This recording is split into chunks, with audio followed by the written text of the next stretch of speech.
ಆದ್ಮೇಲೆ ನಾನು ಹೇಳಿದ್ನಲ್ಲ, ಬನ್ನೂರಿಂದ ಕೇತುಪುರಕ್ಕೆ ಹೋಗೋ ರಸ್ತೆಯಲ್ಲಿ ರೋಡ್ ಪಕ್ಕದಲ್ಲಿ ಮರಗಳು ತರ ಇದೆ ಅಂತ ನೋಡಿ. ಈ ರೀತಿ ಮರಗಳು ರಸ್ತೆ ಬದಿಗಿದೆ. ಈಗ ಒಂದು 20 ಅಡಿಗೆ ಈ ರೀತಿ ಮರಗಳಿದೆ.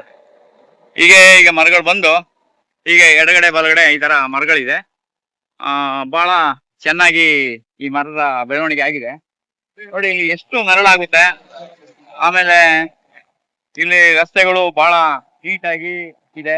ಎಡಗಡೆ ಬಲಗಡೆ ಎಲ್ಲ ಜಮೀನು ಜನ ಇಲ್ಲಿ ಬಿಟ್ಟಿದ್ದಾರೆ. ಮರಗಳು ಬಹಳ ಚೆನ್ನಾಗಿದೆ. ಮೇಲೆಲ್ಲ ಮರ ತುಂಬಾ ಕವರ್ ಆಗಿದೆ. ತುಂಬಾ ವಾತಾವರಣ ತುಂಬಾ ತಂಪಾಗಿದೆ. ಆಮೇಲೆ ಹಾಗೇನೆ ಗಿಡ ತುಂಬಾ ಎತ್ತರವಾಗಿ ಬೆಳೆದು ತುಂಬಾ ದಪ್ಪವಾಗಿ ಬೆಳೆದಿದೆ. ಏನಪ್ಪಾ ಅಂತ ಹೇಳಿದ್ರೆ, ಈಗ ಗಿಡಗಳೆಲ್ಲ ಈ ಮರ ಏನು ಚೆನ್ನಾಗಿ ಬಂದಿದೆ. ಇನ್ನೊಂದು 5 ವರ್ಷ 10 ವರ್ಷದಲ್ಲಿ ಯಾವುದೋ ಒಂದು ಸರ್ಕಾರ ರೋಡ್ ಮಾಡ್ಬೇಕು ಅಂದಾಗ ನೋಡಿ, ಈ ತಾರ್ ರೋಡ್ ಇಂದ ಇಲ್ಲಿ ಪಕ್ಕದಲ್ಲಿ ಬಂದಿದೆ ಇದು. ಇದೇನ್ ಮಾಡ್ತಾರೆ, ಆರಾಮಾಗಿ ಒಂದು ರಸ್ತೆ ರೋಡ್ ಅಗಲ ಆಯ್ತು ಅಂದಾಗ ಇಂಥ ಒಂದು ಮರ 100 ವರ್ಷದಿಂದ ಬದುಕಿರುವಂತ ಮರವನ್ನ ನಿರ್ದಾಕ್ಷಿಣ್ಯವಾಗಿ ತೆಗಿತಾರೆ. ಅದಕ್ಕೆ ಸರ್ಕಾರ ಏನ್ ಮಾಡ್ಬೋದು, ಹೇಗಿದ್ರು ರಸ್ತೆಗಳನ್ನ ಅವರು ಮಾಡ್ತಾರೆ.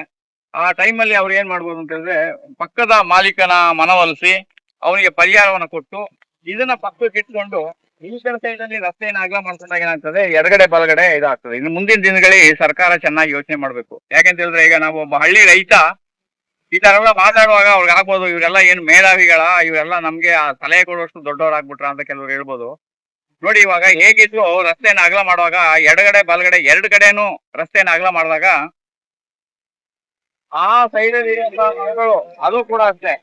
ಈ ತಾರ್ ರೋಡ್ ಇಂದ 5 ಅಡಿ 6 ಅಡಿ ಕೂದಲಿದೆ. 10 ಅಡಿ ಅಗಲ ಮಾಡಿದಾಗ ಏನಾಗ್ತದೆ, ಈ ಮರನೂ ಹೋಗುತ್ತೆ, ಆ ಕಡೆ ಸೈಡ್ ಮರ ಇಂದ ಹೋಗುತ್ತೆ. ಆಮೇಲೆ ನಿಮ್ಗೆ ಏನಾಗ್ತದೆ, ಈ ರಸ್ತೆ ಕಂಪ್ಲೀಟ್ ಮರಗಳಿಂದಾನೆ ಎಲ್ಲ ನಾಶ ಆಗುತ್ತೆ. ಅದಕ್ಕೆ ಮುಂದಿನ ದಿನಗಳಲ್ಲಿ ಸರ್ಕಾರ ಬೇಕಾದ್ರೆ, ನೀವು ವಿದ್ಯಾವಂತರು ಬುದ್ಧಿವಂತರು ಯಾರು ಬೇಕಾದ್ರೆ ಯೋಚನೆ ಮಾಡಿ, ಸರ್ಕಾರ ನಾಳೆ ಏನಾದ್ರು ರಸ್ತೆಯನ್ನು ಅಗಲೀಕರಣ ಮಾಡೋದಾದ್ರೆ ಈ ಮರಗಳನ್ನ ಹೀಗೆ ಇಟ್ಕೊಂಡು ಇಲ್ಲಿಯವರೆಗೆ ಪರಿಹಾರ ಕೊಟ್ಕೊಂಡು ಆ ರಸ್ತೆ ಏನ ಬೇಕಾದ್ರೆ ಆ ಕಡೆ ಮಾಡಿದಾಗ ಇದು ರಸ್ತೆ ಮಧ್ಯದಲ್ಲಿ ಉಳಿತದೆ. ಎಡಗಡೆ ಬರ್ಬೋದು, ಈ ಕಡೆ ಬಲಗಡೆ ಮಾಡ್ಬೋದು. ಮರನೂ ಹಾಗೆ ಉಳಿಯುತ್ತೆ. ಮತ್ತೆ ಎರಡನೇದು ಕೂಡ ಜನರಿಗೆ ವಿಸ್ತಾರವಾಗಿ ರಸ್ತೆ ಸಿಗುತ್ತೆ. ಮರ ಹೀಗೆ ಉಳ್ಕೊಂಡಾಗ ಎಡಗಡೆ ಬಲಗಡೆ ವೆಹಿಕಲ್ ಹೋಗಕ್ಕೆ ಅನುಕೂಲ ಆಗ್ತದೆ. ಇನ್ನು ಮುಂದಿನ ದಿನಗಳಲ್ಲಿ ರಸ್ತೆ ಮಾಡುವವರು, ಸರ್ಕಾರ ಮತ್ತೆ ಪ್ರತಿನಿಧಿಗಳು ಮತ್ತೆ ಸಾರ್ವಜನಿಕರು ಇದನ್ನ ಸ್ವಲ್ಪ ಸರ್ಕಾರದ ಗಮನಕ್ಕೆ ತಂದು ಅಥವಾ ಕೆಲಸ ಮಾಡುವಂತ ಟೈಮ್ನಲ್ಲಿ ನೀವು ಹೇಳಿ, ಈ ಮರನೂ ಹೀಗೆ ಉಳ್ಕೊಳ್ಳುತ್ತೆ, ಇಲ್ಲೊಂದು ಬೇಕಾದ್ರೆ ಒಂದು 20 ಅಡಿ ಜಾಗ ಇಲ್ಲಿ ಫ್ರೀ ಆಗಿ ಬಿಟ್ಕೊಂಡು ಬಾಕಿ ರೋಡ್ನ ಆ ಕಡೆ ಜಮೀನವರಾದ್ರೂ ಮನವೊಲಿಸಿ ಆ ಕಡೆ ಏನಾದ್ರು ತಗೊಳ್ಬಹುದು, ಪರಿಹಾರ ಕೊಡ್ಬೋದು. ಇಲ್ಲ ಆ ಕಡೆ ಸೈಡ್ ನಲ್ಲಿ ಮರವನ್ನ ಇಟ್ಕೊಂಡು ಆ ಕಡೆ ಭಾಗದಲ್ಲಿ ಆಗುತ್ತೆ.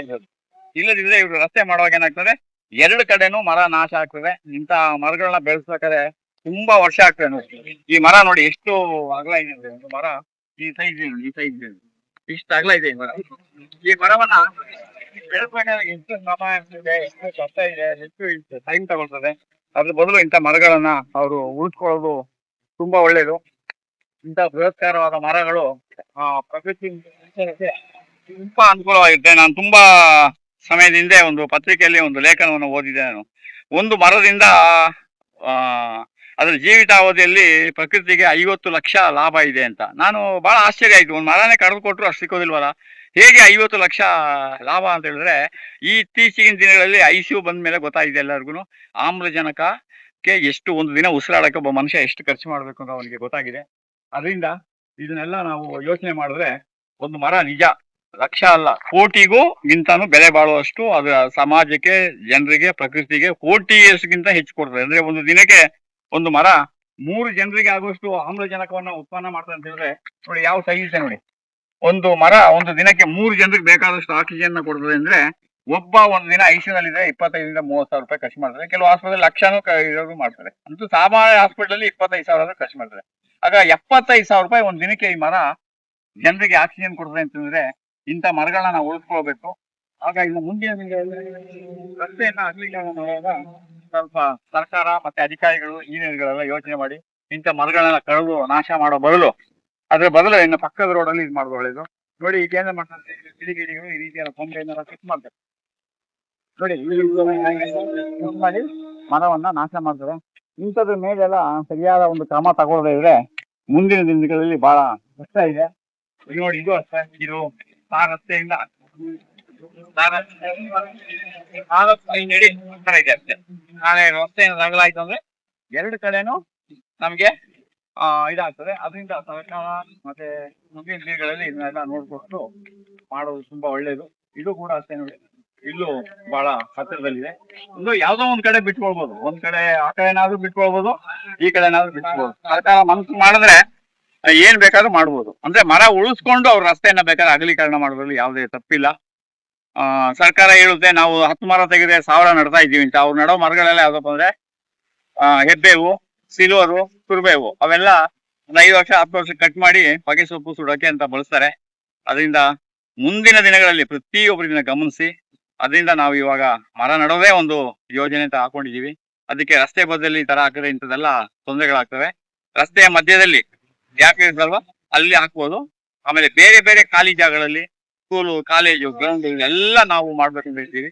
ಅದಕ್ಕೆ ಯಾರಾದ್ರೂ ನೀವು ಮನಸ್ಸು ಮಾಡಿ ಫ್ರೀ ಗಾರ್ಡನ್ ಗಳನ್ನ ನೀವು ಉಚಿತವಾಗಿ ನಾವು ಕೊಡ್ಬೋದು. ನಮ್ಮನ್ನು ಸಂಪರ್ಕ ಮಾಡಿ. ನಾವೆಲ್ಲ ಸೇರಿ ಆ ಪ್ರಕೃತಿಯ ಒಂದು ಸೇವೆ ಮಾಡುವ. ಇವತ್ತು ನಾವು ಮಟ್ಟ ಮರದಲ್ಲಿ ಯಾರೋ ಹಿಂದೆ ನಟಿಯೋರ ಮರದಿಂದ ನಾವು ಬರುವಂತ ಆಮ್ಲಜನಕವನ್ನು ನಾವೆಲ್ಲ ಸೇವಿಸ್ತಾ ಇದೀವಿ. ನಾವು ಹೋಗುವಾಗ ನಾವು ಒಂದ್ ಸ್ವಲ್ಪ ಮರಗಳನ್ನ ನಟ್ಟು ಮುಂದಿನ ಪೀಳಿಗೆಗೆ ನಾವು ಬ್ಯಾಂಕ್ ಅಲ್ಲಿ FD, ಬಿಲ್ಡಿಂಗ್ ನಲ್ಲಿ FD, ಅಲ್ಲಿ ಇಲ್ಲಿ ಆಸ್ತಿ ಮಾಡಿ ಇಡೋ ಬದಲು ಜನರಿಗೆ ಮುಂದಿನ ಪೀಳಿಗೆಗೆ ಬೇಕಾದಂತ ಆಮ್ಲಜನಕವನ್ನ ಉತ್ಪನ್ನ ಮಾಡುವಂತ ಮರ ಗಿಡಗಳನ್ನ ನಟ್ಟು ನಾವು ಹೋಗುವ. ಇದರಿಂದ ಯಾರಿಗೂ ನಷ್ಟ ಇಲ್ಲ, ಎಲ್ಲರಿಗೂ ಲಾಭನೇ. ಮತ್ತೆ ಮರಗಳೇ ಜಾತಿ ಧರ್ಮ ಭೇದ ಇಲ್ಲದೆ ಎಲ್ಲರಿಗೂ ಸಮಾನವಾಗಿ ನರಳು ಕೊಡ್ತದೆ.